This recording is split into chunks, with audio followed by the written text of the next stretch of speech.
Hello everyone, W classes में आपका स्वागत है। जैसा कि मैंने पिछली वीडियो में एक्सरसाइज 1.2 का क्वेश्चन नंबर 2 पूरी तरह कंप्लीट करा दिया था।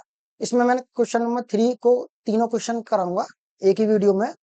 और जो पहला क्वेश्चन है जो 1/√2, इसे हमें रेशनल प्रूव करना है। पहले अज्यूम कर लेंगे, इसके अपोजिट अज्यूम करेंगे कि ये क्या एक रेशनल नंबर है। अभी इरेशनल नंबर है तो इसे हम मान लेंगे थोड़ी देर के लिए क्या एक रेशनल नंबर है, क्योंकि तभी हमें पता चलेगा कि इससे हम कैसे प्रूव करेंगे। तो हमें पहले पता करना यही होगा कि ये कि रेशनल नंबर को हम रेशनल नंबर में पहले हम मान लेंगे, उसके बाद पता करेंगे। तो जैसे कि हम करेंगे let the assume,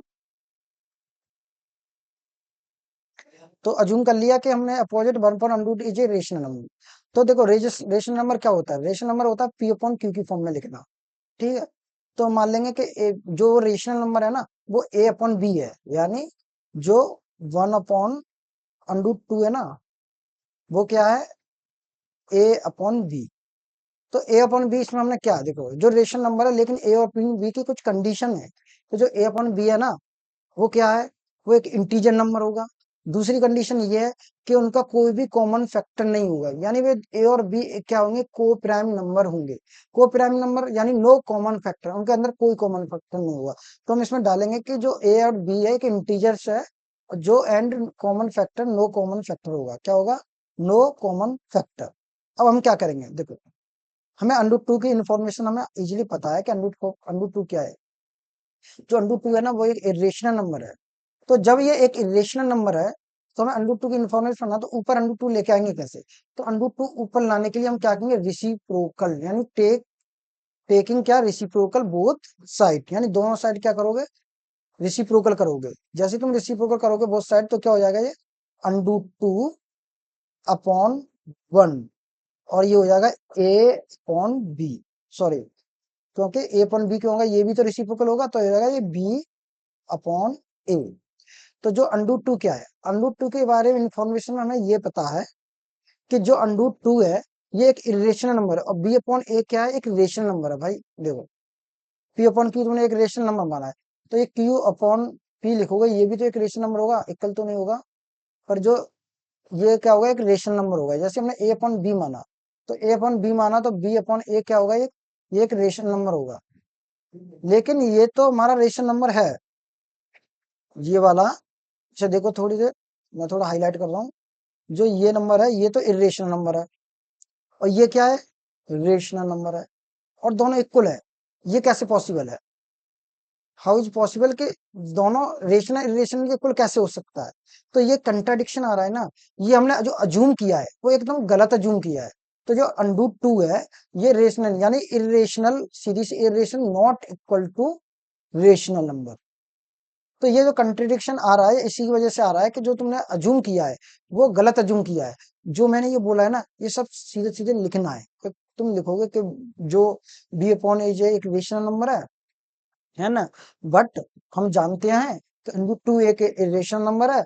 so this contradiction, ये लाइन देखो ध्यान से, so this contradiction is arisen, जो ये कंट्राडिक्शन आई है because of our wrong assumption, हमने गलत अजम कर लिया है, इसलिए ये जो दिक्कत आ रही है, समस्या आ रही है, जो प्रॉब्लम आ रही है, ये इसकी वजह से आ रहा है कि तुमने गलत अजूम कर लिया है। इसलिए हम कह सकते हैं कि जो अंडू 1/√2 है ये क्या है, एक इरेशनल नंबर है। तो 1/√2 इज ए इरेशनल नंबर, ये लिख दोगे तुम ये तो पता चलेगा 1/√2 क्या है, एक इरेशनल नंबर है।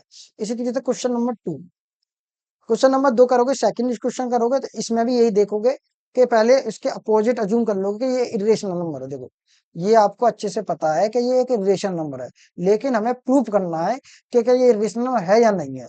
तो क्या करेंगे, हम पहले से लेट द अज्यूम, यानी इसे अज्यूम कर लेंगे, या फिर करेंगे अज्यूम द अपोजिट कि 7/5 इज ए रेशनल नंबर। तो इसे लिखोगे assume the opposite 7/5 is a rational number. ये मैं टाइपिंग कर देता हूँ जाके तुम्हारा टाइम वेस्ट ना हो, और जो मैथमेटिक्स का काम है वो सारा मैं लिखकर तुम्हें करा ही देता हूँ। जैसे 7/5 है, तो जो 7/5 है इक्वल टू रेड में कोई दिक्कत तो नहीं है। तो 7/5 है, ये क्या है, ए अपॉन बी। ए अपॉन बी के बारे में इंफॉर्मेशन अच्छे से पता है कि एक इंटीजर है और इनका कोई कॉमन फैक्टर नहीं है। तो A and B are a integers, no common factors, लिख लिया। अब क्या करोगे, अब देखोगे इस 7 को हटाना हमें, तो इस 7 को हटाना है तो कैसे हटाओगे? देखो इसे डिवाइड में पहुंचाओगे, जो ये नंबर है, ये नंबर है, ये इसके मल्टीपल में है, किसमें? मल्टीप्लाइंग में है। तो जो अंडू टू है, अंडू टू क्या है? ए अपॉन 7 बी। आ गया? ये कैसे स्टेटमेंट आया? जो ये स्टेटमेंट आया है ए अपॉन 7 बी, कैसे आया? देखो ये अंडू 7, मान लो कि ये ए अपॉन बी है, इसे डिवाइड करोगे तुम 7 से, मान लो कि ये अपॉन 1 है, तो ये इसके ऊपर ये होगा, ये होगा, ये तो पढ़ा होगा तुमने, 9th क्लास का है। तो ए इंटू 1 इक्वल टू 7 बी, तो यही तो मैंने बताया, ए इक्वल टू 7 बी। इसी तरीके से ये आया। तो अंडू टू के बारे में तो हमें पता है इजीली, कि अंडू टू के हमें बारे में ये पता है कि ये क्या है, एक इरेशनल नंबर है। क्या है ये? Irrational number. और जो ये वाला स्टेटमेंट है, ये क्या है? एक रेशनल नंबर है।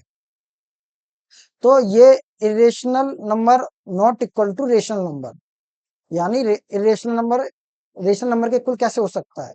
तो हम कहेंगे जो ये कंट्राडिक्शन आ रही है, क्यों आ रही है? क्योंकि हमने जो अजूम किया है वो एकदम गलत अजूम किया है। क्यों? जो अजूम किया है वो गलत किया है। तुम लिखोगे ए अपॉन 7 बी क्या है? Is a rational, but we know that under two is irrational number. So this contradiction to arise because our assumption is wrong. तो सारी इसको कुछ लिख दोगे, ये तो लिख सकते हो इजीली। तो लिखोगे so this contradiction is arisen because of our wrong assumption. तो बोलोगे कि 7 √5 is a irrational number. Okay, clear? कोई डाउट? नेक्स्ट क्वेश्चन, 7 प्लस के अंडू टू, 7 प्लस के अंडू टू, इसे प्रूव करने के लिए क्या कहोगे? इसके अपोजिट ही मानोगे। सब में एक ही रूल है कि इसमें ध्यान रखना है कि 7 प्लस के अंडू टू एक किसके इक्वल है? हमारा इरेशनल के नंबर, इरेशनल नंबर के। वैसे इरेशनल तो है 7 प्लस अंडू टू, ये पता है तुम्हें, ये क्या है? तुम बोलोगे सर ये, हाँ एक और स्टेटमेंट याद रखना है इसमें, कि अगर जैसे rational plus irrational equal to irrational, ये स्टेटमेंट इंपोर्टेंट है, कभी पूछ सकता है कि रेशनल नंबर को इरेशनल में ऐड करोगे तो क्या होगा? इरेशनल ही नंबर आता है। अब ये इरेशनल नंबर है, इसमें दिया भी है कि ये एक इरेशनल नंबर है, लेकिन हम कैसे मान ले कि इरेशनल नंबर है? हमें प्रूफ कराइए।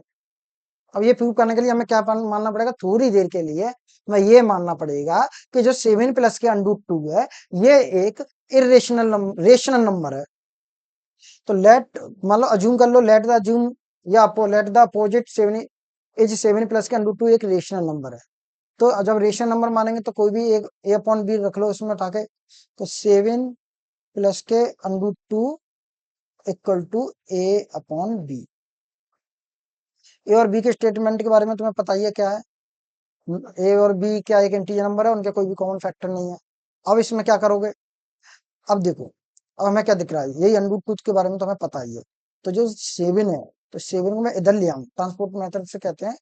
तो ये अंडू टू को नहीं रखो, और ये ए अपॉन बी है ना, इसे -7 आ जाओ, 7 का अपॉन 1 मानो, under two equal to B. B हमने क्या किया? यहाँ से एलसीएम ले लिया, बी का डिवाइड करोगे 1 तो हो जाएगा ए, और 1 का करोगे बी, बी का मल्टीप्लाई 7 से करोगे हो जाएगा 7 बी। अब देखो, तो अब इसमें देखो कि जो अंडू टू है, अंडू टू के बारे में क्या है? ये एक इरेशनल नंबर है। जो ये अंडू टू है, ये क्या है? ये एक इरेशनल नंबर है। और ये क्या है? जो पूरी स्टेटमेंट है, ये क्या लिखा हुआ है? ये एक रेशनल नंबर है। तो हाउ इज पॉसिबल दिस? ये कैसे संभव संभव है? जब कोई नंबर इरेशनल नंबर है और कोई नंबर रेशनल नंबर है, ये कैसे इक्वल हो सकता है? तुम बोलोगे sir irrational not equal rational number. तो ये स्टेटमेंट क्यों है? ये स्टेटमेंट इक्वल क्यों आया? क्योंकि हमने वही बात का जो अज्यूम कर लिया हमने, गलत इसलिए आया।